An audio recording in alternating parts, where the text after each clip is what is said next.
Soul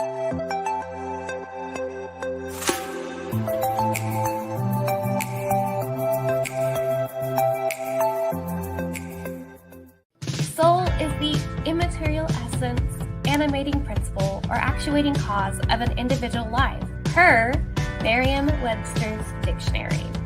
Welcome back to the second episode of This Week in Indies of the fall season for 2023. As creatives, we put our heart and soul into all of our work, sometimes more than we should. Is it important to have our heart in our work, or does it market better without it? What does it look like without heart? We chat about these topics and more as we sit down at the round table with a knowledgeable group of experts.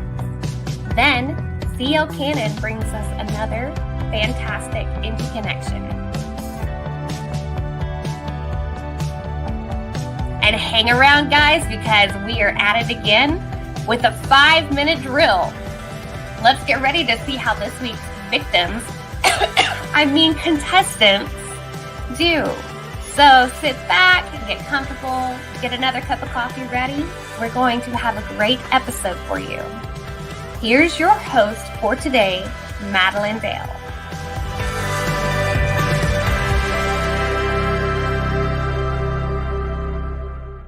Good morning, everyone. Good afternoon, depending on where you are in this crazy world that we live in.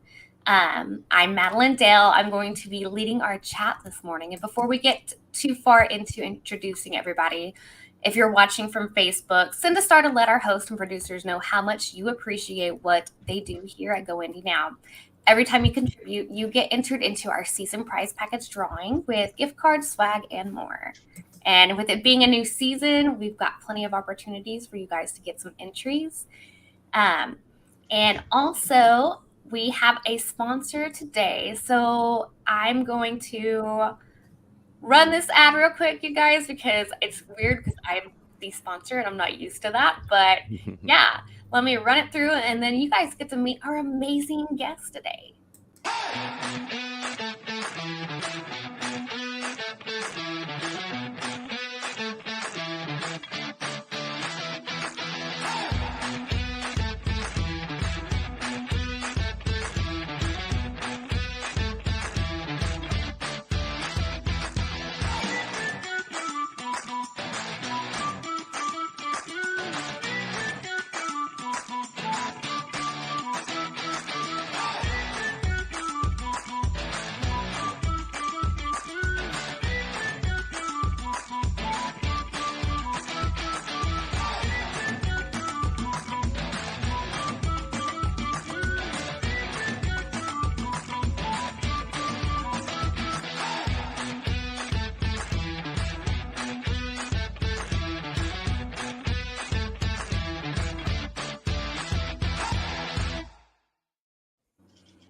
All right, guys, if you have any questions about anything that's up there, just feel free to reach out, like it said, through my website, thechaptergoddess.com.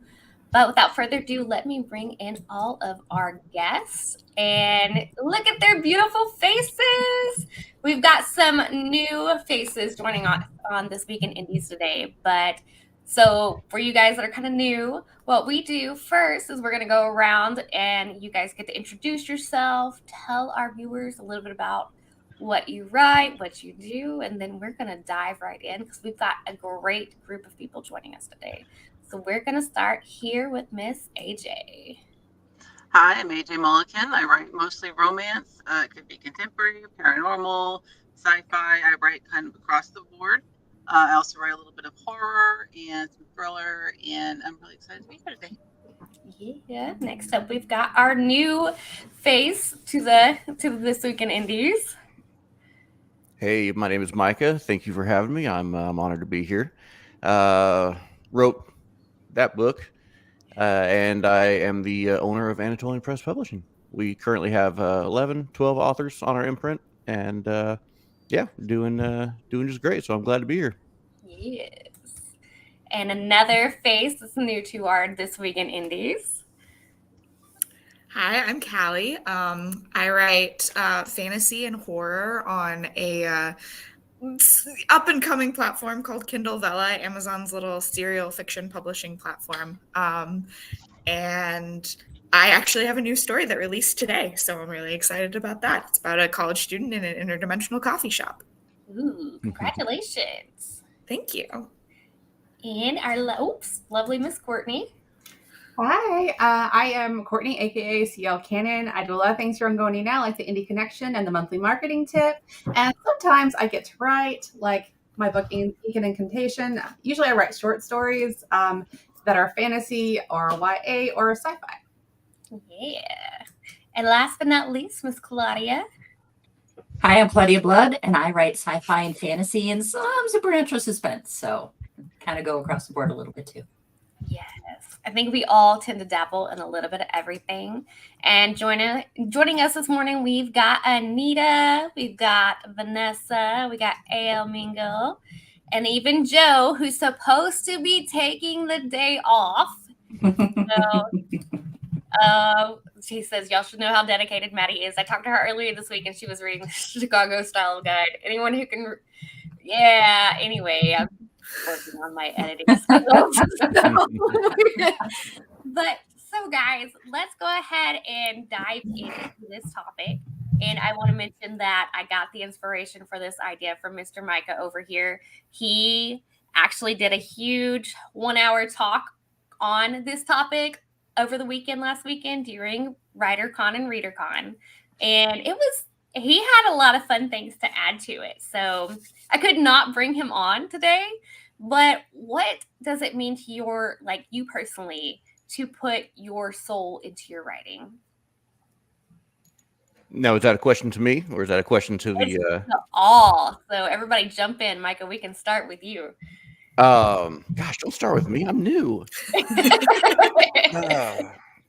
Well, I think it's very important to have your soul into your writing. If not, it's fakery. You know, it's not real. And I think that the best writing is the real writing, whether, you know, despite what genre it is or what your idea of success is for the writing, you know, whether it's just to write the end or whether it's to self-publish or whether it's to go traditional, to get on a list, whatever. If your soul's not in it, man, I don't know how you can sustain that. So I think it's very important to have your heart and soul into your writing. Anything else, I think, and I could be wrong, you know, whatever. But I think go get in another line of work. Go be an IT guy. I'm an IT guy. My soul's not in it. It pays the bills. But in my writing, my soul is in it. Yeah. Yeah, I definitely think that when you put your soul into what you're writing, as opposed to writing for something formulaic, I think it helps morale for one thing, because you're writing something that you're interested in, that you're passionate about, as opposed to just, well, this is a hot thing now, so let me write this XYZ. You know, I can't do formulaic writing. I have to feel what I'm writing to really get into it and enjoy the process. I think that when you write from your soul, it becomes more timeless, because, you know, if you're writing for a trend, it's only going to last for a certain amount of time, but you can tell when an author is really interested in what they're writing, and if they're putting everything into it, it's something that no matter what changes in the genre or what's hot and what's trending, you're always going to go back to that book and feel good about it and want to reread it. So I think that is really important, to put your soul and your creativity into it and not make it more like a chore because you have to follow a formula or get on the hottest trend. I think it's taking down those barriers that we all have inside of those things that are like really personal to us, the tragic experience that we've had, the love that we've had, everything else. And it's dipping into those experiences and trying to put it on the page and into the story and characters that you have, and really drawing it from that deep place. And it's hard, right? Like, it's really hard breaking down those barriers and letting that little piece out so that other people can see it and judge. Yeah. See, I have kind of the opposite experience. I find it very difficult to write without putting my soul into it. Like, every time I come up with a new character, I'm like, oh, this character is nothing like me. And then I keep writing, I keep discovering them. And I'm like, no, I realize now how, what element of me I gave this character and put into it. And I think even if you're writing to a formula, I don't know, that's probably not true for everybody, but for me, I feel like I couldn't write a character or a plot. And like I said, sometimes I even figure out weeks down the road that, oh, did I bring my trauma into this again? Dang it. So Yes. It's always funny when that shows up in characters, and then you're like, wait a second, is this really happening right now? Like, is that my question for myself? Like, yeah. It's funny, really, because I've had that show up a few times with my characters, and I'm like, wait a second, are you trying to tell me something here? I know what this is. Yes. But when it comes to marketing, have you noticed that stories written with your soul in it market better than the ones written to market? Like, what are your thoughts on that? I've had mixed results. I've written a book just coincidentally to market because monster romance is hot right now, and I wrote a monster romance, and it's still doing well, more than a year later. But at the same time, sometimes I put my soul into something and it does and so it's kind of mixed, I think. But I think marketing's hard for me in general, so I don't know if it's anything to do with the book itself or with just me failing at marketing. So I concur, marketing is hard. And I guess depending upon, because they always say that, and I've heard that, you write your book, you do your artist thing, and you write the book, and then marketing is pure business, and you do the things you need to do to market, regardless of that it's your baby. You have to like put it out there and do all of the right things. And maybe it's harder if it's, something that you truly deeply feel connected to, or easier. I don't know. Probably depends on your personality. Yeah. Yeah. I think I agree with Claudia. It depends on your personality. If you have a really hyper-focused personality, like if there's something I love, I'm going to talk about it all the time. I'm going to tell everybody about it, and I won't shut up about it. But if it's something that I'm more reluctant on, or I'm not quite sure about, then I'm like, here, look at this thing, and then I'm like, I'm not going to market it probably as hard as I would something that I'm really interested in, that I really love. Yeah. There's also for people that aren't necessarily as familiar with self-publishing or indie publishing, there's kind of a stigma against self-publishing or marketing sometimes, where it's like, oh my God, will you stop talking about your book? And that when to your point about if you've written something from the soul, that can be a lot harder to hear. It's like, I spent a lot of time and energy, and I put a fragment of my soul into this, and now there are people out there saying that I shouldn't be talking about it because, marketing is, and it's like, you don't understand how difficult this is. Let me do my, I think a lot of us also had to overcome a lot of that initial barrier of not wanting to talk about something too much in order to get to talking about their book. And then for, to hear some of those negative voices saying you shouldn't be talking about it as much can be difficult.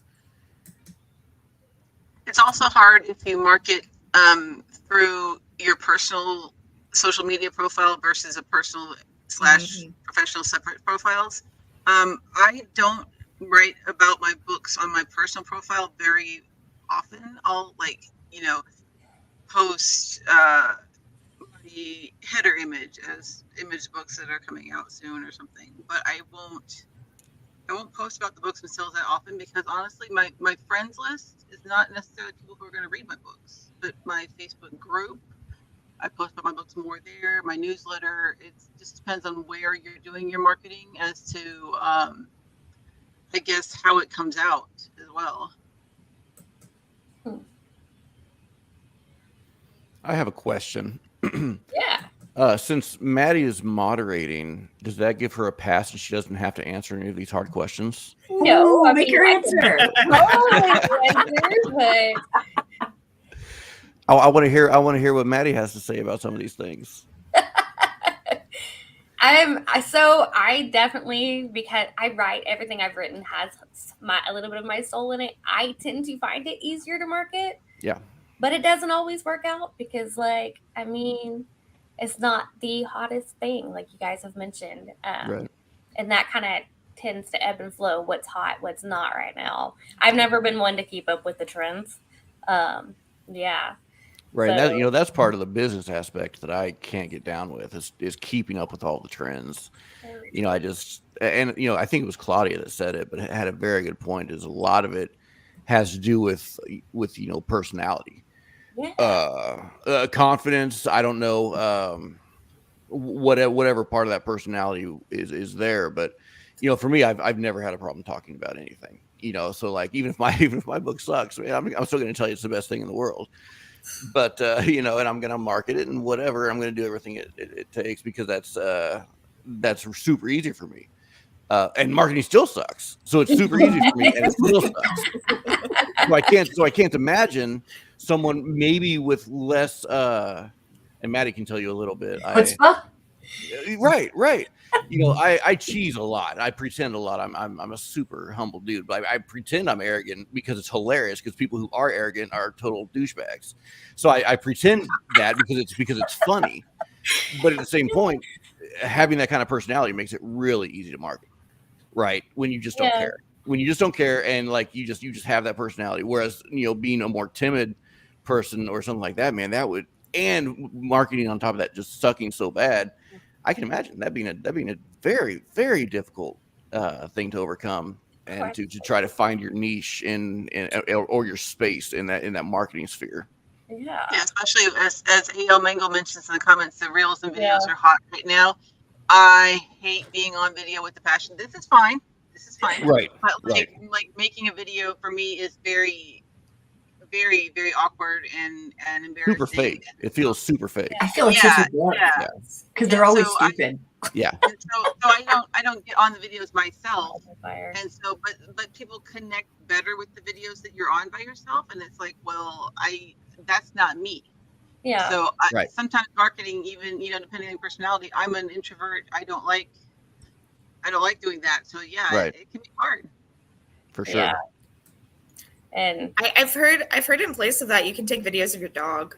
Everybody likes pet videos. Yes. No, I've really done that with my cat a lot, and it helps you just throw a little image of your book on there, and it's like, but I've also, some of the algorithms are a pain in the butt, because it's set to like really push the videos with my face. And I'm like, oh, like really? Right. Yeah. And we've got a ton of comments over here. So, and A.L. Mingle says, I market based on theme, character, and work to identify shared themes for cross promotion to other topics that may have overlap. And Micah starting strong by throwing Maddie under the bus. That's it. I was loving that. So, Reels video are hot right now. Great way to connect. They are, unfortunately. And then niche is important. I started something called Real Deep Thought, which helps focus on my art aspect. Ooh, I like that. Nice. And the funnel always has to go down to your book. That is true.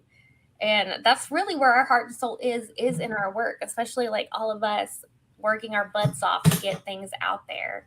Have you come across something that has made you hesitate about putting a little bit of your heart and soul into your work?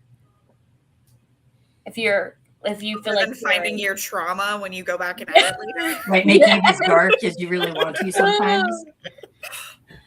But how have you moved past that to put that out there? Like the dark thing that kind of made you stop in your tracks. Did you push through it? And how? I have a pen name. Right. That's the easiest way to do it. That is the whole reason I have a pen name, is to try. And I don't even care if it's like even not really a secret, but just giving me that mental space to be able to say, you know, this is Claudia's blood work. And just because a whole village died of food poisoning, you know, accidentally, is not a reflection of me as an individual, nor would I do that in real life. Right. Like it gives me that, that freedom to do that and say, okay, let's go. I have to agree, because you guys know I write some steamy stuff, and having that pen name does create that space where you can separate it out from it. So, yeah. I kept my pen name for my horror because I think it's hilarious that Claudia knew me as I was transitioning into horror as part of it. And she can attest, I am this like innocent, bubbly, upbeat individual. And all of a sudden I'm like, guess what? I'm good at writing horror. I'm going to lean into this. Yeah, And there's some everyone in really my twisted writing- psychological horror that's, ooh, wow, that's good. Oh, yeah. And everyone in my writing group was like, at the time was like, huh, okay. So I enjoy having that dichotomy of like, yes, this face writes about voodoo dolls, but I just use my initials. I kept my name. I say I'm a lazy narcissist, and that's why I have no actual pen name, because I didn't want to deal with the legal and all the aspects of creating a pen name and being paid under that pen name, etc. And then I was like, you know what? I want people to know I wrote this. This is mine. Yeah, it's my initials are AJ and my last name is Mullican. So yeah, it's me. Own it. Yeah, A.O. Mingle says it's his real name too. So, yeah. Man. So, anything that's made you kind of stop in your tracks, Micah, when it comes to writing about putting your heart and soul in it? Well, yeah, like I just said, and I agree with AJ there. You just kind of own it. I guess the reason for the whole the talk last week that we did is I did have a moment where I was thinking about stepping outside of where I was writing back when 50 Shades came out, right? I don't know, 2011 or something. 50 Shades came out. It was gigantic. Everybody was into it, and I was like, snap! What is this author doing? That I'm not doing, because who wrote that? E.L. James, I think. But she was like a 100% unknown, like had not published anything, complete unknown. And then she writes this book, and she's like on like Forbes and like all this crazy stuff, and she's selling, I think, like 15 million copies or something, right? So I was like, okay, this person knows something. I'm gonna buy the book. I'm gonna learn all her secrets. And then I'm going to apply it, because she's the master. I'm the student. I've got to figure it out, right? So I bought the book, and I got like three pages in. I was done. I couldn't read anything else. I was like, oh my God, what? What is this? How did this? So anyways, so I was like, okay, obviously the way it sold is because sex sells. So I'm going to write me a steamy, kinky, masterpiece, right? And of course I write fantasy and horror. So I started writing a super steamy, kinky, epic porn novel, and I was expecting it to but anyway, long story short, that's when I kind of realized, like, wait, man, you can't write something that's not from the heart. E.L. James was successful because she hit on this thing, was passionate about it, and it took off. Whereas somebody like me, even if I followed all the tropes in that genre, and followed that formula, it wouldn't be, it wouldn't be me, and it wouldn't be successful even if it was successful. So yeah, that's kind of where that whole topic kind of came from. And Vanessa says she also had thousands of fans on the fanfic site she originally wrote the book on. Yeah. Anita adds, E.L. James sold by ripping off Twilight and adding bad kinkies. And but what's funny though is she owns that. She says that. Yeah. Yeah, she's like, I fell in love with Twilight. I read all the books. I wrote watched all the movies, and then I wrote it with sex. So she owns that. So. And then Vanessa says, so she already had a following who would buy the book. Yes, Anita is exactly right. That's crazy. I actually didn't know that about her. Yeah. No. Not that I'm a huge fan of Twilight anymore. No. But, but for a moment I was tempted to write outside of my genre, and, not so much for the creativity and the soul of writing, but just because, She did no research on the kink. And A.O. Mingle says, owning it does require a thick skin and the ability to ignore those who may not connect with your work. Right. After correct. the blood decanter, some on my own page had negative things to assume about my own life. Yeah. That's the point. Right. How do you guys deal with the negativity that comes from some of the readers that read your work and think that is how you your life is? Well, I try to tell myself that it's not their cookie.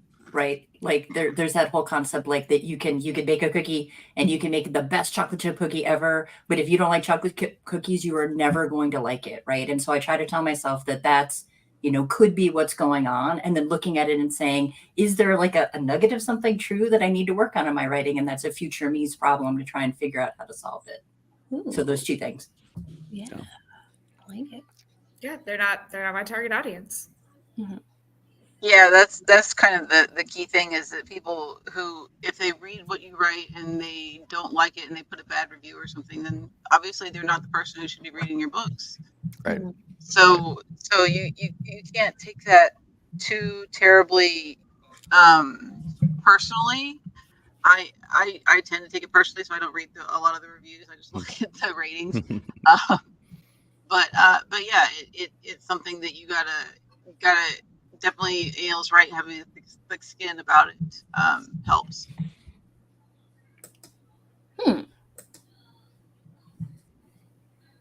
Any other thoughts on that, guys? Courtney?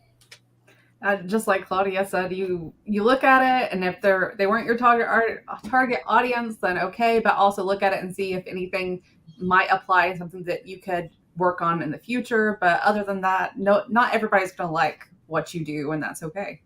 Right. Yeah. And I think the other thing is like knowing what is and isn't true. Like if somebody leaves a review on your thing, is like, this person is clearly a serial killer because they know about all of this horror stuff and, blah, blah, blah. They're going to, like, we should get them on the FBI list. That, that's not true.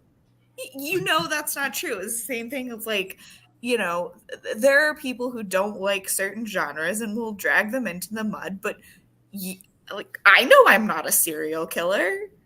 And the people close to me who actually know me as a person know that I'm not a serial killer. So it's just that, you have to remind yourself of who you are and know that it doesn't matter if some like rando thinks that you're a serial killer when they have no evidence to back that up. That you just got to move on. Should I be worried, or should we be worried that we're on your list now? I'm just like kind of curious. Well, I was going to say, if anyone writes dark fantasy, horror, anything like that, we just have to accept that we are already on a list. That's absolutely. Our search, yes. We're on a list. Anita has a good idea of, I am not a serial killer disclaimer on my website. Yeah. So I like what AL said. Someone told me I don't want to see your basement. That's hilarious.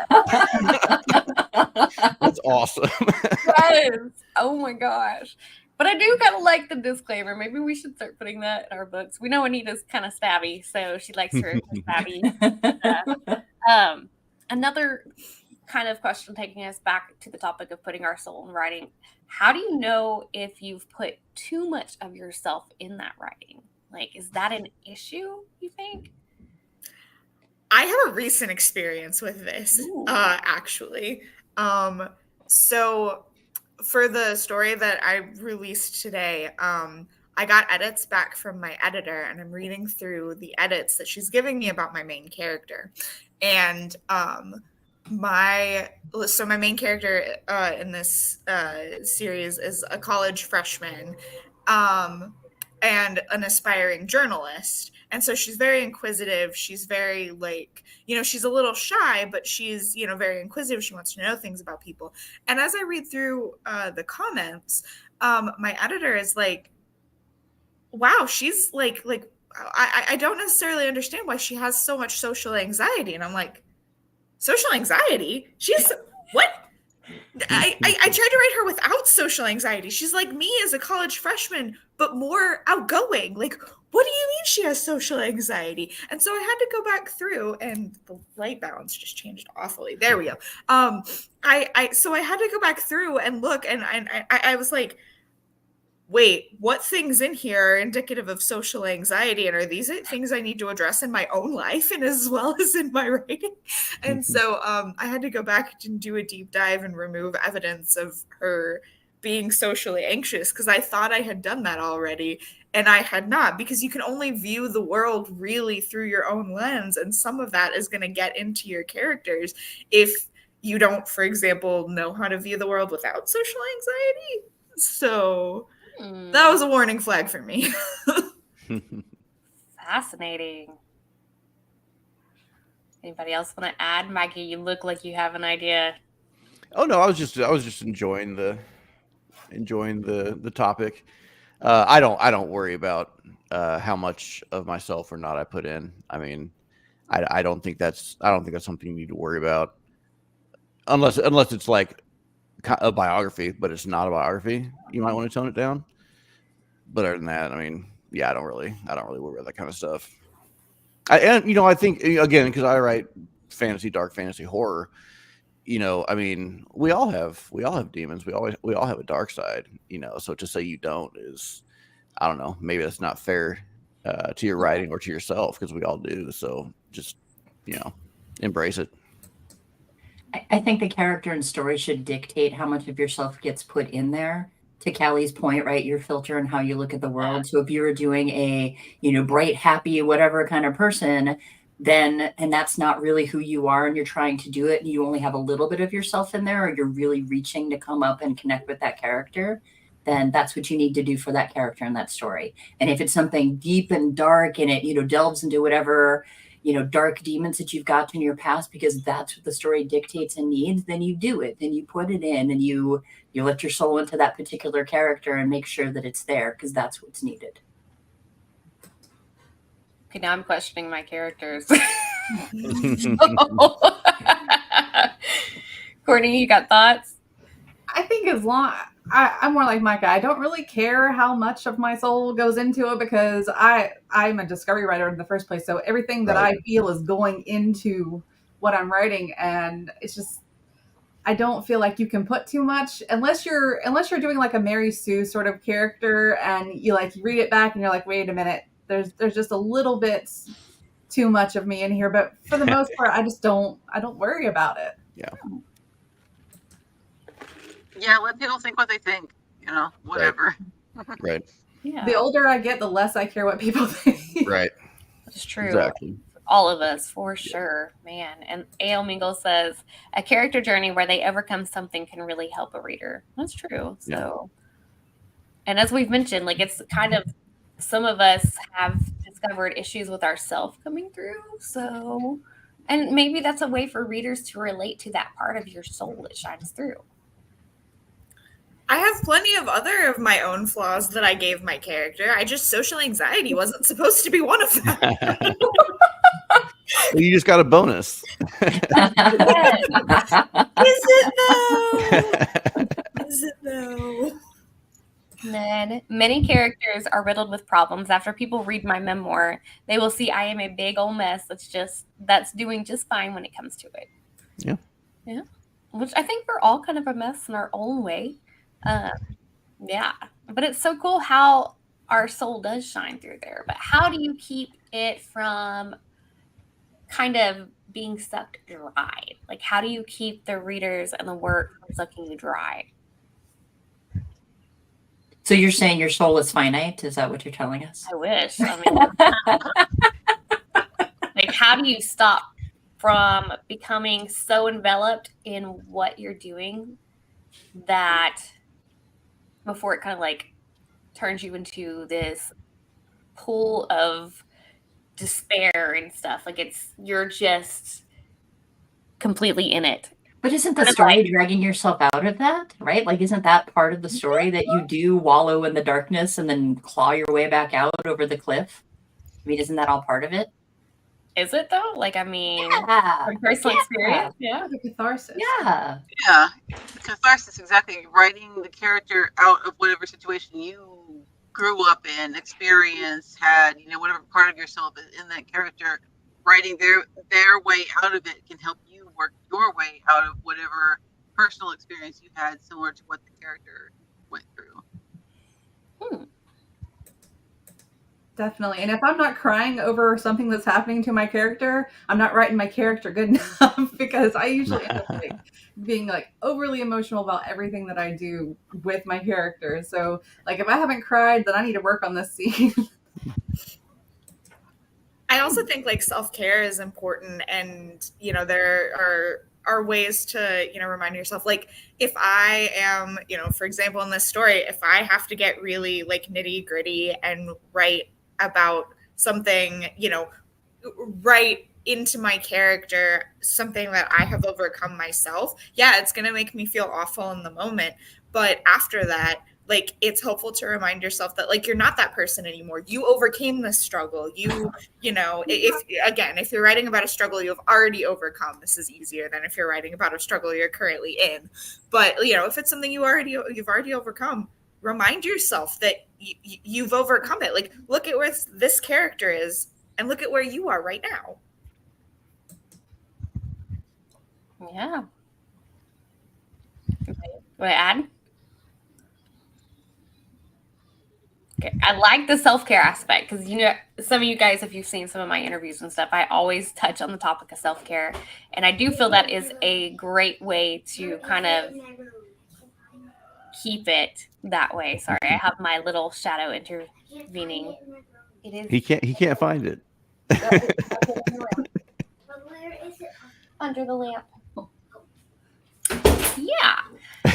So, and we've got Margaret joined us a little late. She says, a soul is an ecosystem. It can adapt to many changes, but there is a tipping point, maybe. Also, hi, all.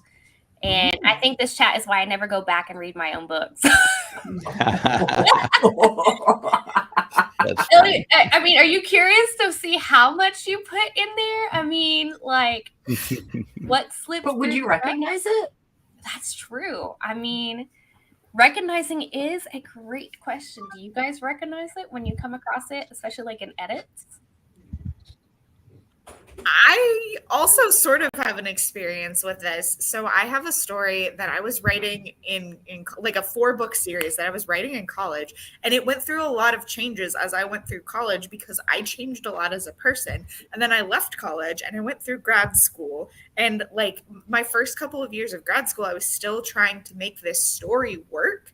And I realized I had changed so much as a person that the parts of me that were like connected to the main character of this series no longer resonated. And so I do intend to actually get back to this series at some point, but it's going to have to be like my connection to that character is going to have to be completely reestablished because I established a connection to this character when I was one person and then became a different person.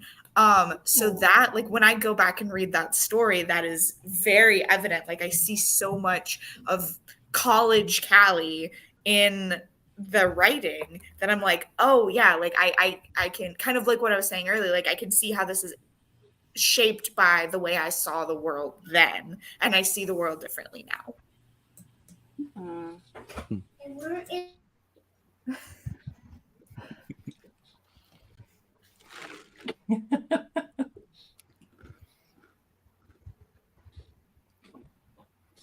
It's so funny. He just wants to be on camera. Like, across the room, not in the same room, you could tell, like, it's under the lamp, right? In the other room across the way. It's just a mom thing. Mom sense thing. Yes. He's still not finding it. But anybody else come across, like, their soul in their work, and it kind of give you that kind of like almost like a scare, like chill bumps kind of thing. I'm with AL. I'm not reading it. It's done. Put it away. Moving on. I see myself all over my writing, but I think that's because, again, with what we talked about over last weekend, I think it takes some time and it takes a while to figure out. But once you have your voice and you have your originality, your soul kind of fits into that to make this, this recipe. And that's what your voice is. And so I love going back and reading myself because I think it's hilarious. Like I crack up every time. I was like, did I really just write that? Oh, okay, yeah, I did. That's cool. But I think that's my personality. I think it's funny, and it's fun to go back and see what I wrote. I have to agree because like I do some major like editing myself before I send it out to like beta readers and then eventually to the editor. And like I mentioned earlier, coming across something with one of my characters, I was like, oh, is that really a problem? Like, yeah. Oh, Well, guys, let's go ahead and check out this week's Indie Connection. Get ready to add to your TBR because there are some good books in this one. So hang tight, guys.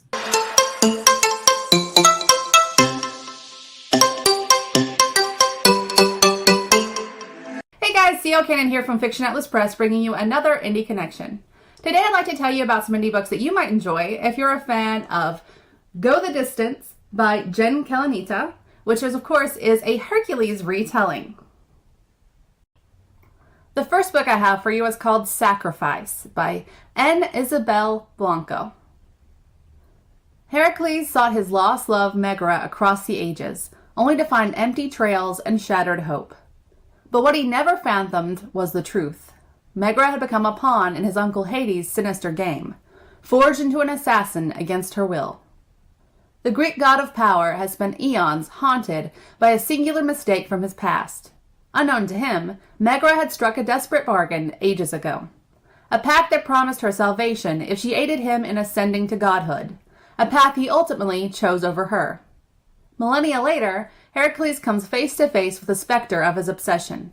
Megra, now an embodiment of wrath, harbors a deep-seated rage, not just for the world, but for the one who left her to the clutches of darkness. But her vengeance is denied. Hades strikes a new deal with them both, uniting them in an unlikely alliance. As they fight to liberate Megra from her tormented existence, secrets buried beneath layers of betrayal begin to unravel, exposing raw wounds and hidden truths. Can they forge a future from the fragments of their past, or will the darkness they bear tear them apart once and for all? As they both soon learn, some bonds are written in the stars, and some mistakes demand more than mere redemption. The second book I have for you is called Game of Strength and Storm by Rachel Menard. Victory is the only option. Once a year, the Olympian Empress grants the wishes of 10 people selected by a lottery for a price. 17-year-old Jen, a former circus performer, wants the freedom of her father, who is sentenced to life in prison for murders she knows he didn't commit. Castor plans to carry the island Arcadia into the future in place of her brother Pollux, but only after the Empresses force a change in her island's archaic laws that require a male heir. To get what they want, Jen and Castor must race to complete the better half of 10 nearly impossible labors. They have to catch the fastest ship in the sea, slay the immortal Hydra, defeat a gangster called the Boar, and capture the flesh-eating mares, along other deadly tasks. Jen has her magic, her ability to speak to animals, her inhuman strength, and the help of Pollux, who has been secretly pining for her for years. But Castor has her own gifts, the power of the storms, along with the endless coin. Only one can win. The other walks away with nothing, if she walks away at all. The third book I have for you is called The Immortality Trials by Eliza Raine.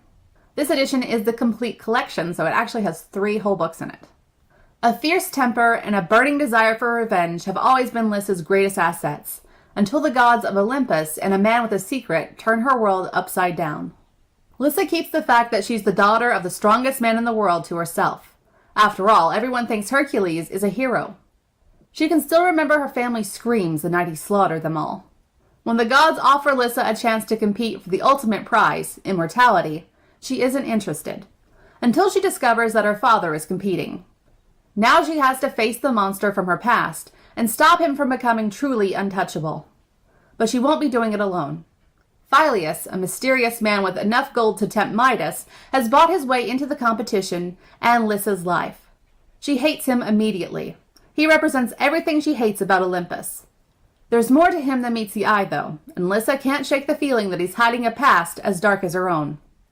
Forced to work with Phyleus through 12 deadly trials, everything Lissa thought she knew about herself will be tested. Only one thing stays the same.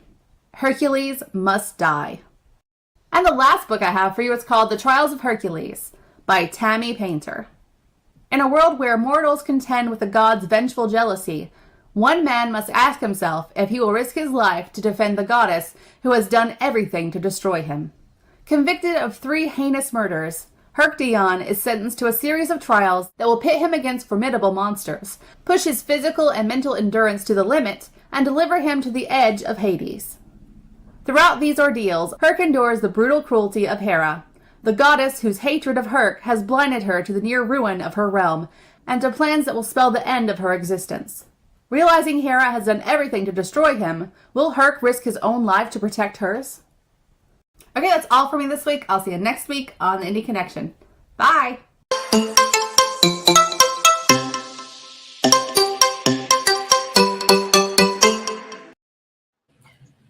Courtney, are you wearing the same shirt that you did those I videos? am. I recorded that really late last night. So. I was like, was that planned? Oh, man. Those are some great books, though. And A.L. Mingle says, I had to go back and read one of my most personal books to adapt for a screenplay. It was a totally different experience, in all honesty. I can imagine. That's kind of crazy. Like, y'all mentioned going back to that mindset. And I now have a dog that is going to probably make noises in the background, guys, so I apologize if he does. But yeah, any final thoughts on writing with your soul and how to keep it from going too far? I don't think it can go far. I don't think it can go too far, right? I mean, you're talking about writing from your soul. I don't think. I think the more important advice or comment on this topic is write from your soul, right? Don't be afraid of it, and make sure you find it. Once you do, I think your writing opens up, and it really becomes, that's where your voice is, and that's where Micah Campbell, the author, is born, right? Once you find that voice. So don't shy away from it and write more from your soul. I don't think we ever need to hide that part. Yeah, agreed. Writing from the heart and soul is definitely where it's at, I'd say. So anybody else want to add to that? Because we're getting ready for the fun stuff coming up. Is it noon where anyone else is? It's 11. It is almost noon here, so. Well, I'm gonna do it anyways. We're getting ready to play a game. All right, let's roll. All right, guys. Well, since we are ready, we're going to be playing the 5-minute game. I've got 10 questions, and I'm going to add. Let me change this up here. We're going to add this screen. You guys bear with me a second as I get this added. And Vanessa says, okay, Micah definitely fits right in. Yes.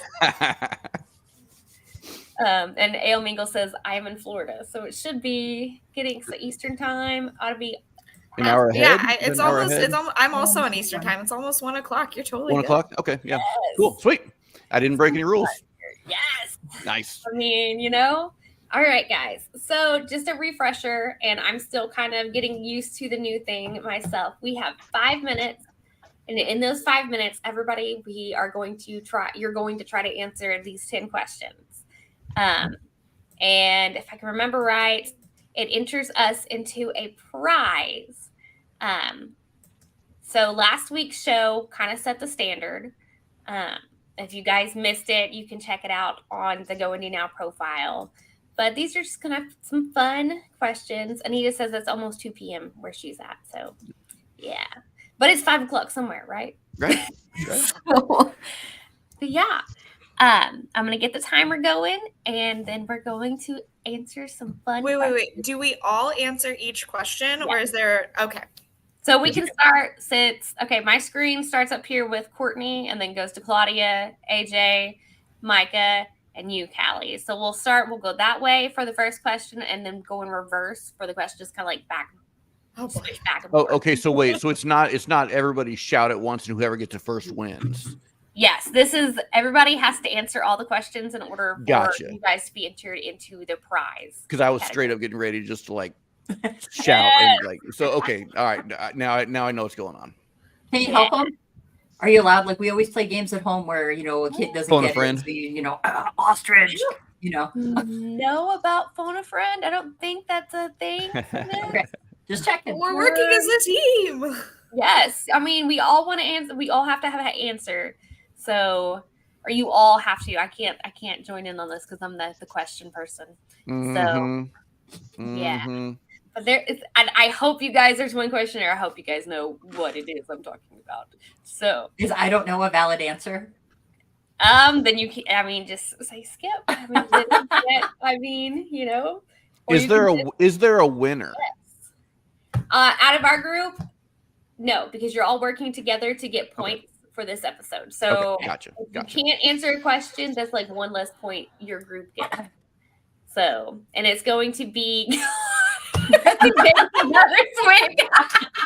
now that I understand, move on. I need to think. Now that I understand the rules, okay. We want this episode to win, so you guys can get the prizes and the swag and everything. So, all right. Well, I'm going to pull up our timer here. We're going to get it started, and we're going to start with Courtney. And there we go. Okay. First question: favorite book series? Six of Crows. Ooh, Claudia. Relic Trilogy. AJ. The Charlie Davidson series. Yes. Micah. Probably the R.A. Salvatore series, the Drizzt series, just because it's what got me into fantasy. Yeah. Calley. I have to go with Harry Potter. Oh, yes. Okay, we're starting reverse. Stories that are character-driven or plot-driven. Which one would you prefer? And we're starting with Calley. Oh, I hate this question. I'm going to be a rebel and say plot-driven. Okay, Micah. Character-driven. AJ? Character. Yeah. Okay. Now, I had to be a rebel. I'm sorry. You're good. These are all you answered. That's all that matters. All right, guys. Which season? Fall or spring? Fall. Spring. Fall. Okay. And it's starting in reverse again. Here with Calley. Shifters or werewolves? And I'm talking like there's a distinction, okay? I read horror werewolves. Okay. Which do we like better? Which one would you prefer? Werewolves or shifters? Where in general, like where beasts or what? We'll just go werewolves. Go. Yeah. Okay. Shifters. I guess werewolves. Nice. Yeah, we need more context to that question. At some I point. know. Let's see. I was telling What do we prefer for what? Okay. Next question is Halloween or Christmas? Halloween. Halloween. I skipped. Calley, you're last. Calley. Oh, Christmas, sorry. Nice. Okay, starting back down at Calley with this one.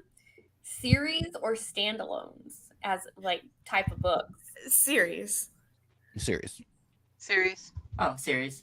Series. I love big books. Yeah. And you Big cannot books, and I lie. cannot lie.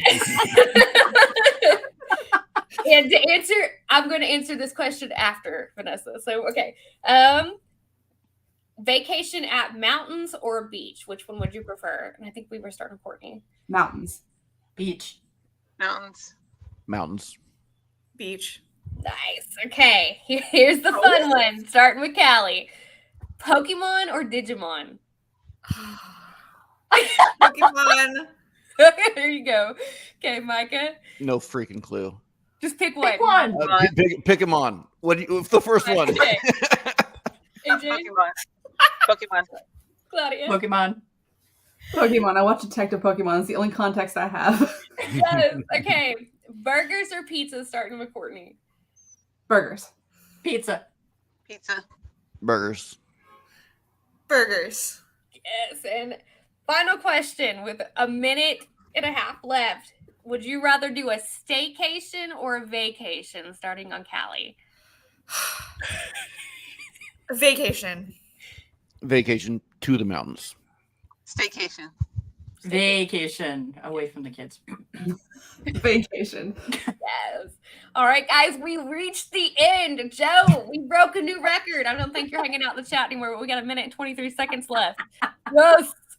Okay, pausing it there. Or should I let it? I'm not going to let it run out. Yeah, guys, look at it.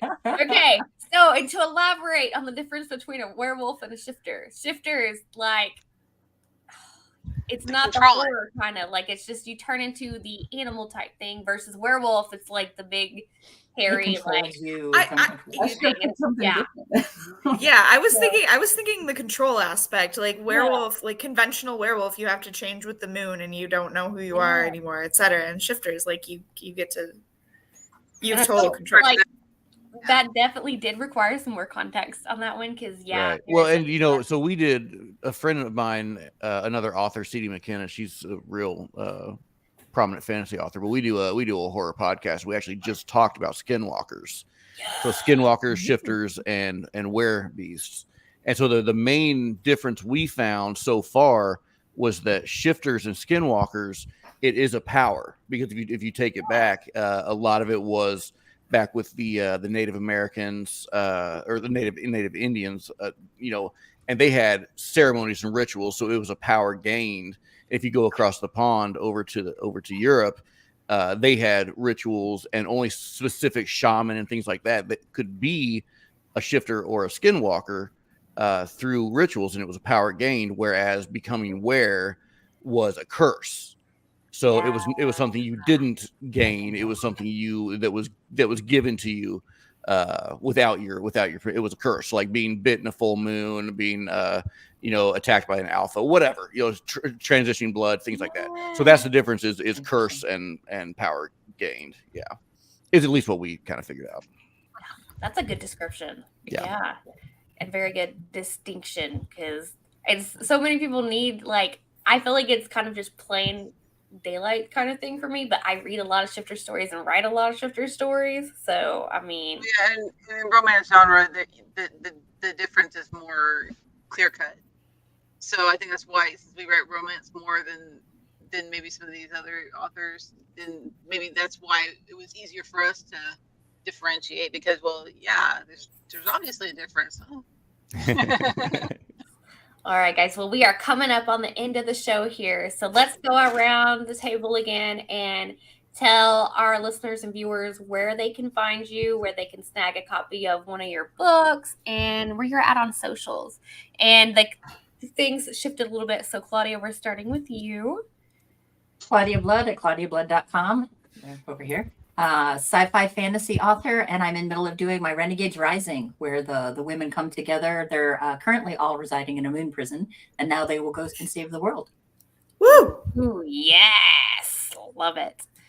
All right, Miss Courtney. You can find me at the things that I can never point to down there. Mullican.net, and my link in bio. I'm on pretty much every social media except for Snapchat. I have a new anthology coming out that's on pre-order, but for right now, my latest book out is Ink and Incantation. All right. Now we're going to be with Calley.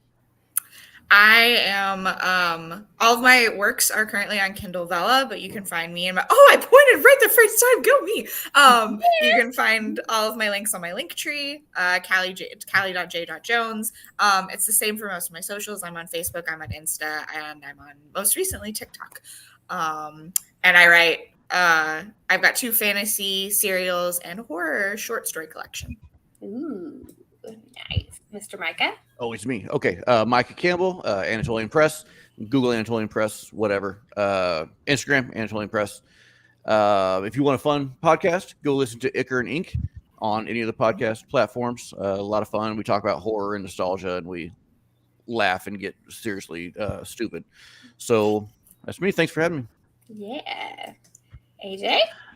I'm AJ Mullican. You can find me at ajmullican.com. I'm just going to point right there. Anyway, you can find me there. You can find me at AJ Mullican on Facebook, AJ Mullican Art. I think it's the only one that's not actually just AJ Mullican.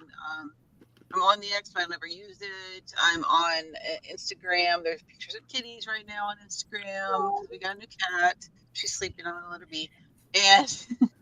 And ajmullican.com. I made it pretty easy to find me.